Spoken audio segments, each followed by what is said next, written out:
샬롬, 샬롬. 우리가 창세기 1장을 보게 되면 하나님께서 첫째 날에 빛을 지으시고 둘째 날에는 궁창 위의 물과 궁창 아래 물로 분리하였습니다. 그런 다음 셋째 날에는 궁창 아래에 있는 모든 물들을 한쪽으로 모으시고 드러난 그 지점을 묻히라, 흙이라 명하셨지요. 드러난 흙 위에 하나님께서는 하나의 나무를 심으셨습니다. 그리고 거기에 울타리를 쳐서 창세기 2장에 가게 되면 동쪽에 에덴의 동산이다 이렇게 이름을 붙이게 된 것입니다. 그 셋째 날 드러난 묻 위에 심어진 그 한 그루의 나무가 생각하는 나무입니다. 믿는 나무도 아니고 생각하는 나무입니다. 그 생각하는 나무가 오늘 우리들에게 말하고 있습니다.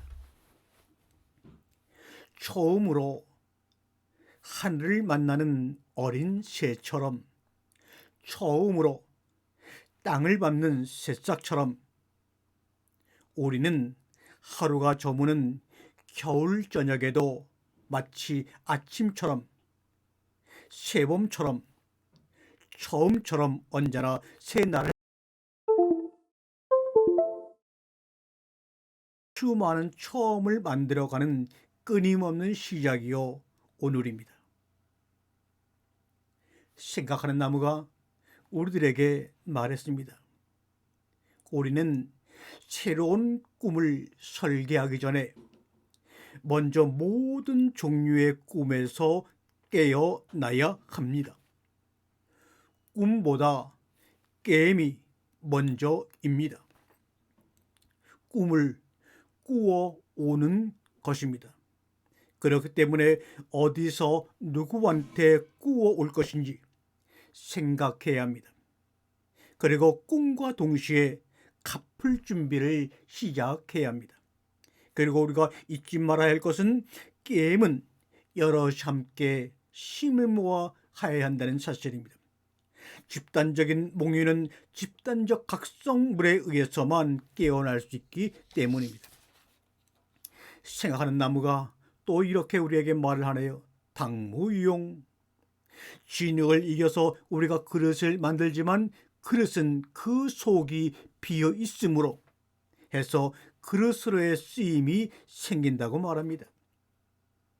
눈에 보이는 유가 이로움이 되는 것은 눈에 보이지 않는 그 무가 쓰임이 용이 되기 때문이라고.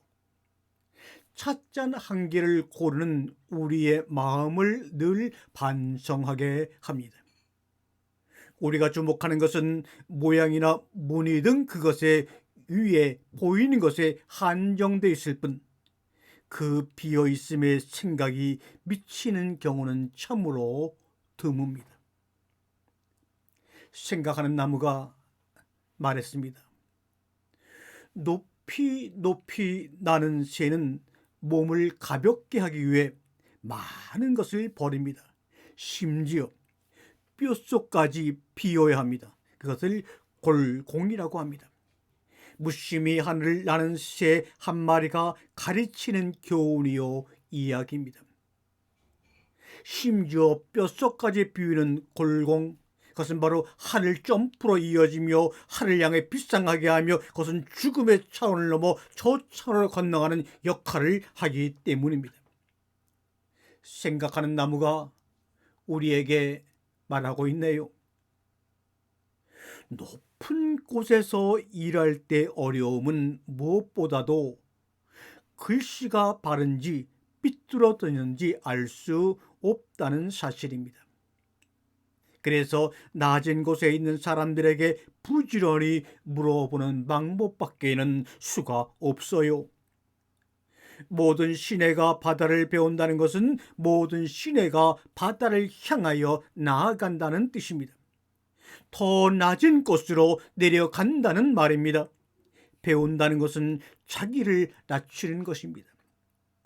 생각하는 나무가 또 말을 하네요. 자유라고 하는 것, 진리가 너희를 자유케 하려고 할 때 그 자유는 무엇입니까? 자유는 각자 개인이 자기의 이유로 걸어가는 것입니다. 각자 개인이 자기의 질문을 가지고 성경 속으로 여행을 떠나는 것입니다. 생각하는 나무가 말합니다. 그 생각하는 나무에는 선악을 알게 하는 나무가 있습니다. 먹으면 영원한 생명나무가 있습니다. 그러나 그 나무는 열매는 두 개의 나무가 열매가 아닙니다. 생각하는 나무 가운데 열린 하나의 나무입니다. 그래서 이렇게 이야기를 하죠. 생명나무가 선악을 알게 하는 나무로 있더라, 이 말입니다. 북극을 가리키는 지남철은 무엇이 그렇게 두려운지 항상 바늘끝을 들들 떨고 있습니다. 여인 바늘끝이 떨고 있는 한 우리는 그 바늘이 가리키는 방향을 믿어도 좋습니다. 만일에 그 바늘끝이 불완전한 전율을 멈추고 어느 한쪽에 고정될 때 우리는 그것을 반드시 아깝지만 버려야 합니다. 왜요? 이미 지남철이 아니기 때문입니다. 생각하는 나무가 오늘 우리에게 말하고 있습니다. 어제가 불행한 사람은 10중 팔고 오늘도 불행하고, 오늘이 불행한 사람은 10중 팔고 내일도 불행합니다. 어제 저녁에 덮고 잔 이불 속에서 오늘 아침을 맞이하기 때문입니다. 그러나 누구에게나 어제와 오늘 사이에는 무엇이 있을까요? 어두움, 밤이 있습니다. 이 밤의 역사라고 하는 것, 어둠의 역사라고 하는 것, 고난과 고통의 역사라고 하는 것은 불행의 연쇄를 끊을 수 있는 하나님이 우리에게 주신 은혜의 유일한 가능성입니다. 밤에 한복판에 서 있는 당신은 절대로 깨어 있어야 합니다. 잠들지 말아야 합니다. 새벽을 향하여 솟구치 서서 밤을 이겨야 합니다. 오늘 저녁의 일몰에서 내일 아침에 일출을 읽는 마음이 지성이요, 믿음이요, 신앙이요, 창조입니다. 밤과 아침 사이, 아픔과 기쁨 사이, 절망과 희망 사이, 거기 우리가 서 있는 곳, 새벽이 동터오는 것입니다. 저녁과 아침 사이에는 밤이 있습니다. 그래서 저녁이 되고 아침이 되니 첫째 나뉘리라, 그렇게 우리 하나님이 말씀하셨던 겁니다. 밤이 깊으면 우리가 지금은 거의 볼 수 없는 별은 더욱더 빛나기 때문입니다. 너나 나나 누구나 환한 빛 가운데만 있으려고 하고 그것만 향해서 몰입하니까 우리의 영혼 속에 별이 빛나지를 않습니다. 분명히 빛나고 있는데 볼 수가 없고 느낄 수가 없는 겁니다. 이 말은 밤하늘의 이야기일 뿐만 아니라 인생의 어두운 밤길을 걸어가는 수많은 사람들, 우리들의 이야기입니다. 밤이 깊을수록 별이 더욱 빛난다는 사실은 힘겹게 살아가는 모든 사람들의 위로입니다. 몸이 차가울수록 정신은 더욱 맑아지고 길이 험할수록 함께 걸어갈 길벗을 더욱더 그리워합니다. 맑은 정신과 따뜻한 우정이야말로 숱한 고뇌와 끝없는 방황에도 불구하고 그 먼 길 함께하는 따뜻한 위로이고 격려이기 때문입니다. 생각하는 나무는 우리에게 말합니다.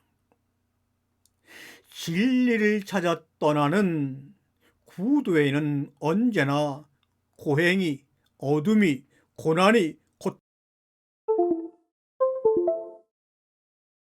목표가 없습니다. 고행의 총화가 곧 목표가 되는 것이지요.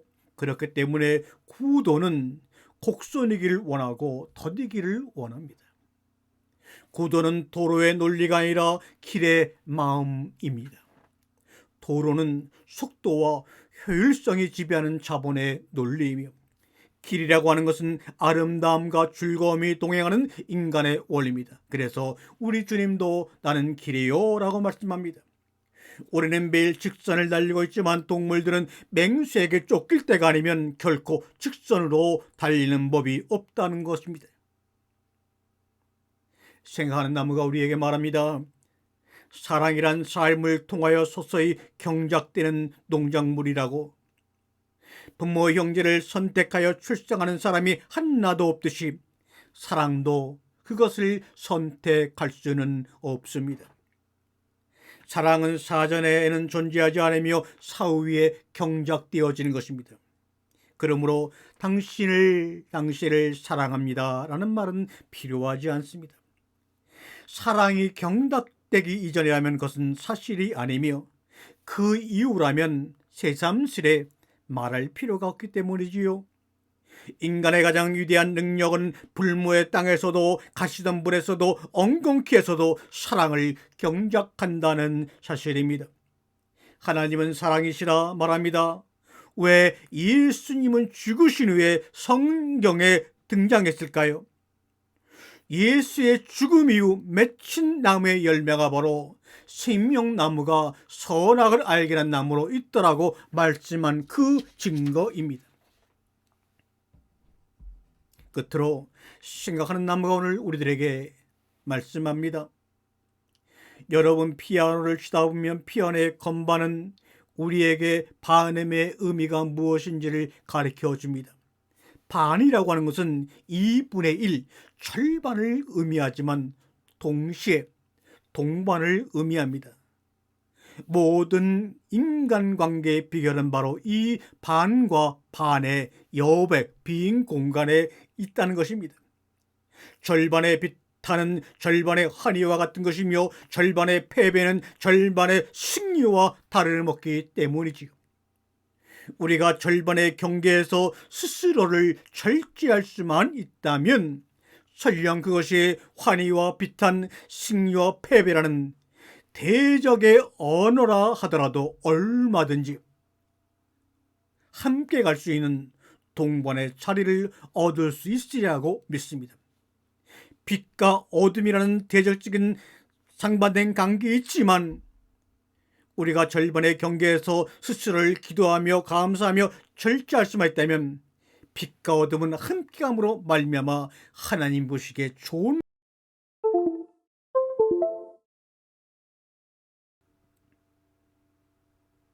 이 코로나가 너무나 오래 가고 있습니다. 대면에서 비대면의 삶으로 우리의 삶을 이동시키고 있습니다. 그런 가운데서 풍요보다는 궁핍이, 기쁨보다는 아픔이 우리를 삶의 진실한 상에 마주 세웁니다. 그리고 삶의 진상을 다시 삼엄한 대립물이 되어 우리 자신을 냉정하게 대변하게 합니다. 자기 자신에 대한 냉정한 인식에도 아랑곳 없이 스스로를 감추려 보게 하는 용기의 원천이기도 합니다. 사랑하는 성도 여러분, 우리 삶의 아픈 기억을 잊는 것은 지혜입니다. 그러나 아픈 기억을 당당하게 대면하는 것은 용기입니다. 이러한 지혜와 용기는 바로 그리스도인으로서 하나님의 자녀로서 삶을 살아가는 삶의 쌍두마차인